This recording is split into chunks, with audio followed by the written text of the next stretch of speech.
Hola a todos. En esta sesión vamos a revisar los conceptos de movimiento circular uniforme. Este tipo de movimientos está contenido dentro de lo que es el tema de cinemática bidimensional. En particular, este ejemplo está muy interesante porque ya se empiezan a ver algunas cuestiones que son un poco contraintuitivas si es que no se consideran bien, si es que no se tienen bien fundamentados los conceptos de cinemática y de vectores. En particular, este tipo de movimientos lo vamos a analizar o se analiza con respecto a que la velocidad, la magnitud de la velocidad es constante. Es decir, que aunque la velocidad tenga esta dirección en un instante 1 o esta otra dirección en otro instante 2, su magnitud va a ser igual en ambos casos. ¿Por qué digo que es un poco contraintuitivo? Pues por la siguiente pregunta.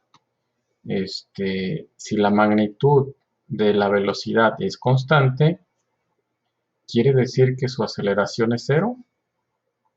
¿O es cero la aceleración de este sistema? Como vamos a ver ahorita, ahí es donde ya entran, o ya es donde debemos de tener bien fundamentados las bases de lo que es la cinemática en varias dimensiones. En particular, este problema se analiza con base en que la cinemática son cantidades vectoriales en general. Entonces, si la velocidad es constante, la magnitud de la velocidad es constante, su aceleración es cero. Nuestra idea que tenemos de aceleración pues es esta, que la aceleración es la derivada de la velocidad. Y la derivada de algo constante, pues efectivamente sí es cero. Sin embargo, pues no, la aceleración no es cero. ¿Por qué? Porque son cantidades vectoriales. Acá arriba, la magnitud sí es constante. Sin embargo, las velocidades pues no son cero porque están cambiando.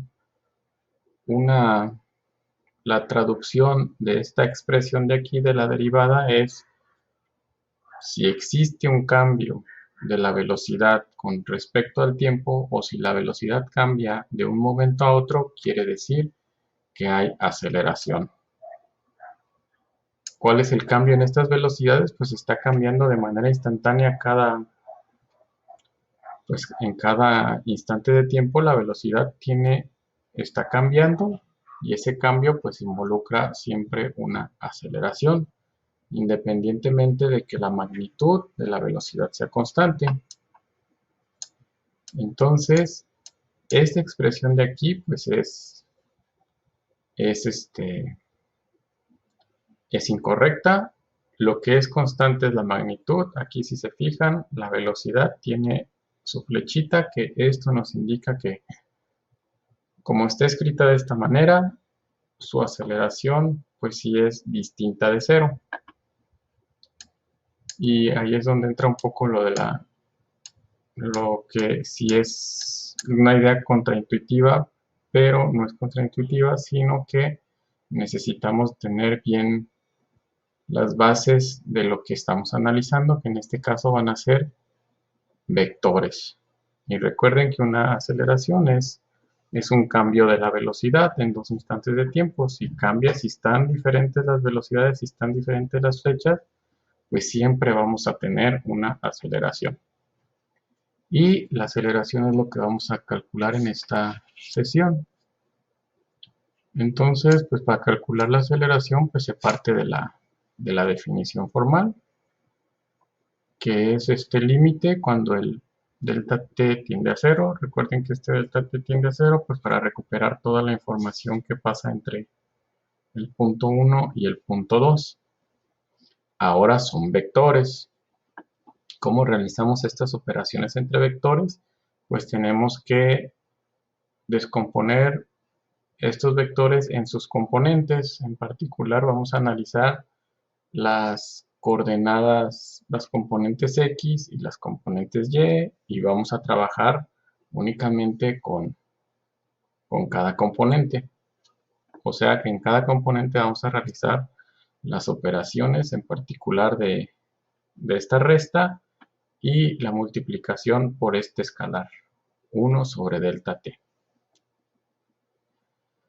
En particular estamos analizando un movimiento circular uniforme y pues vamos a analizar dos casos en donde vamos a medir la velocidad a un tiempo 1, la velocidad a un tiempo 2, independientemente de dónde se tomen, nosotros vamos a girar este sistema para que nos quede de una forma simétrica con respecto al eje Y. Y con respecto al eje Y, pues cada punto, cada velocidad está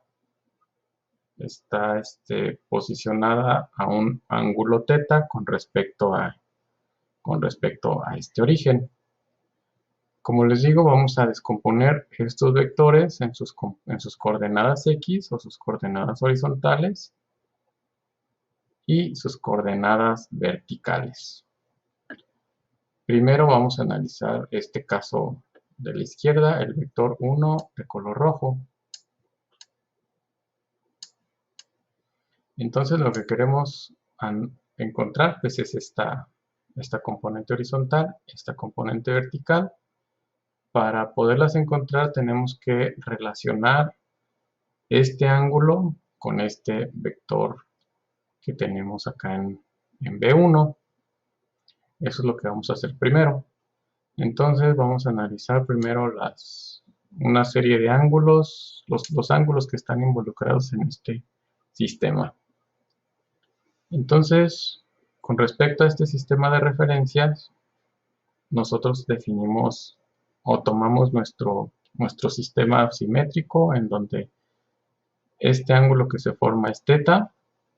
Si nosotros proyectamos o trazamos este rayo, continuamos este rayo y en el punto 1 trazamos una vertical o una recta paralela a nuestro sistema de referencia, a nuestro eje vertical del sistema de referencia, pues vemos que estos ángulos pues son los mismos. Y ahora lo que debemos hacer es relacionar este ángulo con estos ángulos que tenemos acá. En particular, si nosotros tenemos un rayo que parte del centro del sistema de referencias y tenemos una velocidad tangente al punto, el rayo y la tangente van a formar un ángulo de 90 grados, es decir, que van a ser ortogonales. En este caso, el rayo con el vector rojo forma este ángulo verde que va a ser 90 grados. Después vamos a renombrar este par de ángulos como alfa y como beta y vamos a ver las relaciones que tienen con el ángulo θ. En particular, θ más alfa van a formar 90 grados porque son parte de este ángulo verde. También el ángulo que se forma con esta línea vertical azul y esta línea roja también son 90. Por lo tanto, alfa más beta también son 90. Y si aquí sustituimos alfa, despejamos de una ecuación alfa y la sustituimos en la otra, pues vamos a obtener que este ángulo beta va a ser este ángulo teta que nosotros desde un principio lo definimos por construcción. Y por lo tanto ya vamos a tener nosotros tenemos este sistema y pues vamos a tener esta configuración en donde tenemos aquí el vector B1 y sus componentes van a estar relacionados con este ángulo teta. Y de esta manera pues la componente X del vector 1 pues va a ser el cateto adyacente. Bueno, la relación de coseno va a ser el cateto adyacente y la hipotenusa, que la hipotenusa, como ya partimos del hecho de que es un movimiento circular uniforme, pues la magnitud del vector 1 va a ser B y su componente pues por el coseno de teta, y la componente vertical pues va a ser B por el seno de teta. Recuerden que esta B es la magnitud de los dos vectores que estamos analizando. Si hacemos lo mismo para el punto al tiempo 2, para la velocidad en el tiempo 2, ahora vamos a tener que el ángulo que está relacionado con nuestra construcción inicial, pues va a ser ahora este ángulo que queda por encima. Por lo tanto, la componente en X va a ser B coseno, y la componente en Y, como viene hacia abajo, va a tener ahí un signo negativo y pues va a ser el seno. De esta manera ya tenemos nuestras componentes y ahora sí podemos calcular la aceleración en ambas componentes. En particular, la aceleración en X pues va a ser la diferencia de componentes en X. De lo que sale ahí arriba vemos que las dos componentes son iguales, por lo tanto la aceleración en X es 0. Y para la componente en Y, como una salió negativa y por este signo negativo vamos a tener esta relación, en donde la aceleración en Y pues va a ser un signo negativo, 2 veces la velocidad, seno de teta, entre delta t. Aquí hay que notar que lo dinámico o lo del delta t pues va a afectar únicamente pues al delta t, y ahorita enseguida vamos a ver que también si se mueve el tiempo también se va a mover el ángulo, y por lo tanto nosotros podemos separar este límite o podemos agrupar de otra manera este límite como menos 2 veces la velocidad por el límite de estas cantidades. Entonces ahora lo que necesitamos es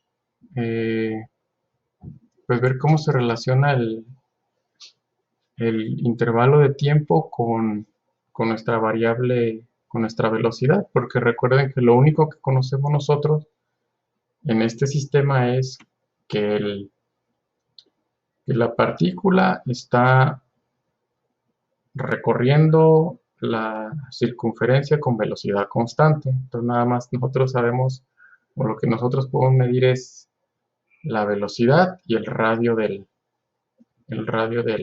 la trayectoria que estamos analizando.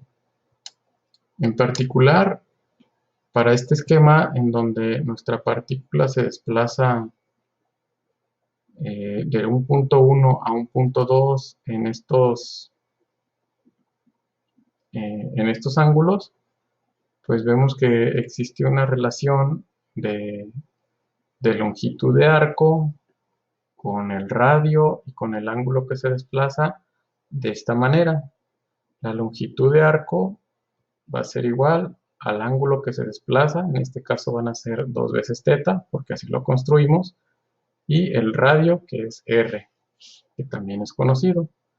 También sabemos que la partícula pues se está desplazando con velocidad constante, y si algo se desplaza con velocidad constante, si se desplaza con velocidad constante y conocemos la distancia que se está desplazando, entonces pues el tiempo va a ser el desplazamiento entre la velocidad. De esta manera nosotros ya encontramos el tiempo en términos de dos variables conocidas que fueron el radio y la velocidad, y ahorita vemos qué pasa con el ángulo θ.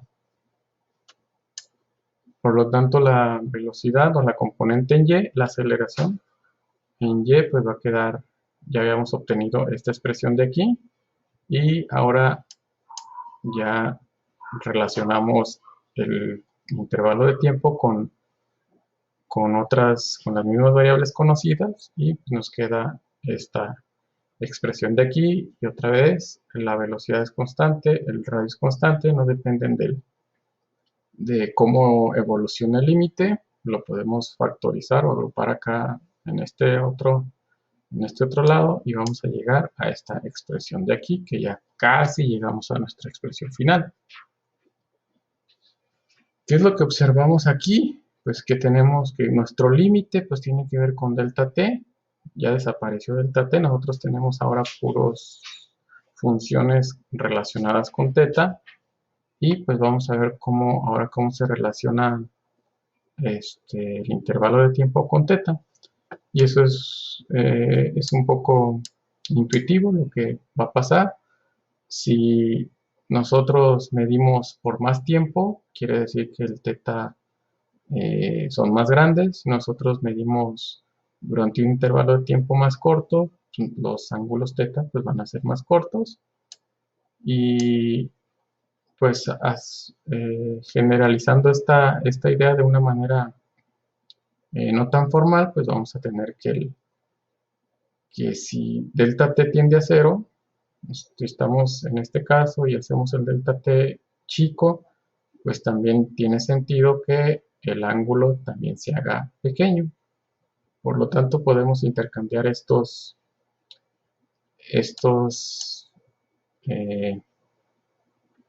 límites cuando delta t o cuando θ tienden a 0, y al final nos queda esta expresión de aquí. Y ahora sí, esta expresión, seno de θ sobre θ, cuando estamos en θ muy pequeños, pues vamos a tener esta relación, gráficamente esta relación. Aquí la función roja en teoría es la función seno, continúa para ambos lados. Θ es la función identidad, y como les digo, estamos en este caso en donde θ es pequeño, o sea, estamos alrededor del origen.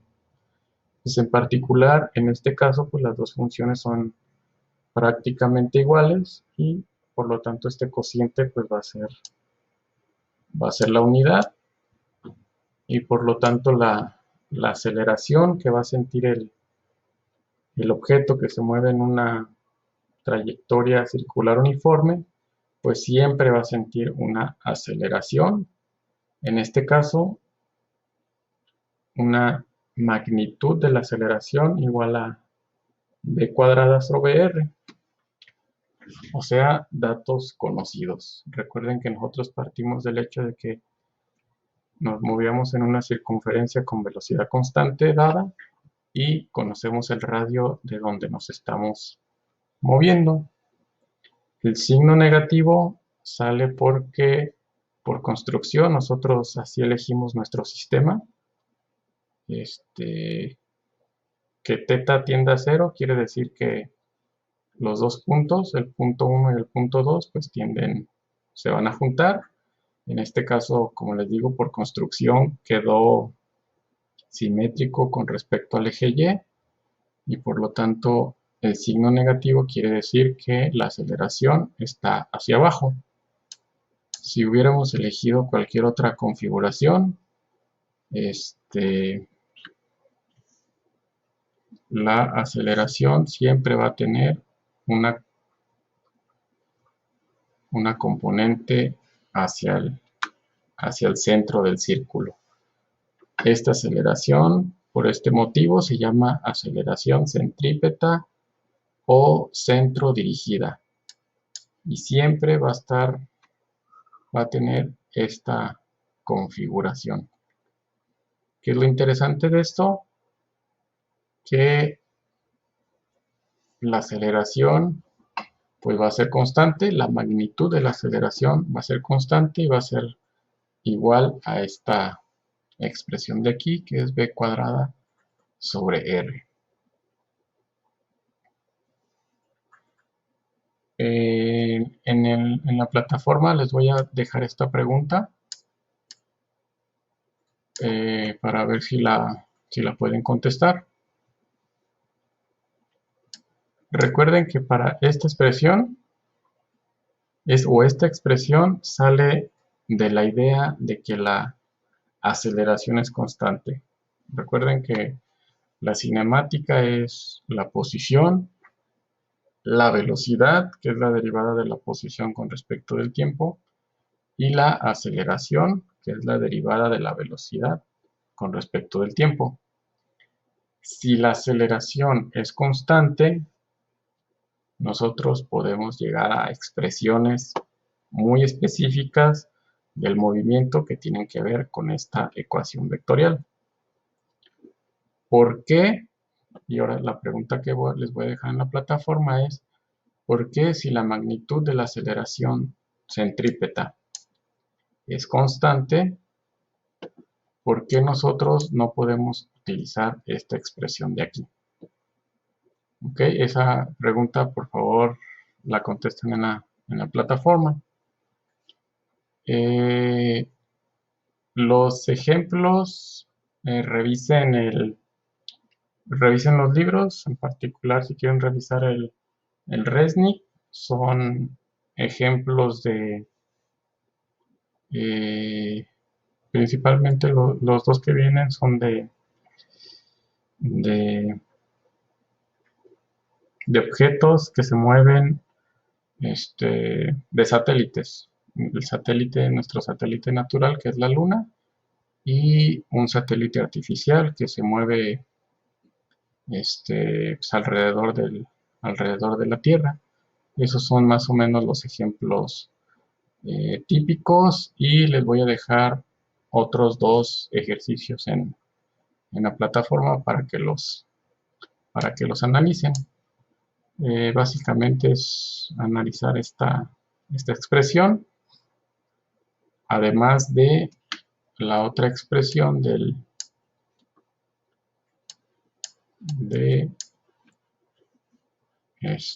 la que relaciona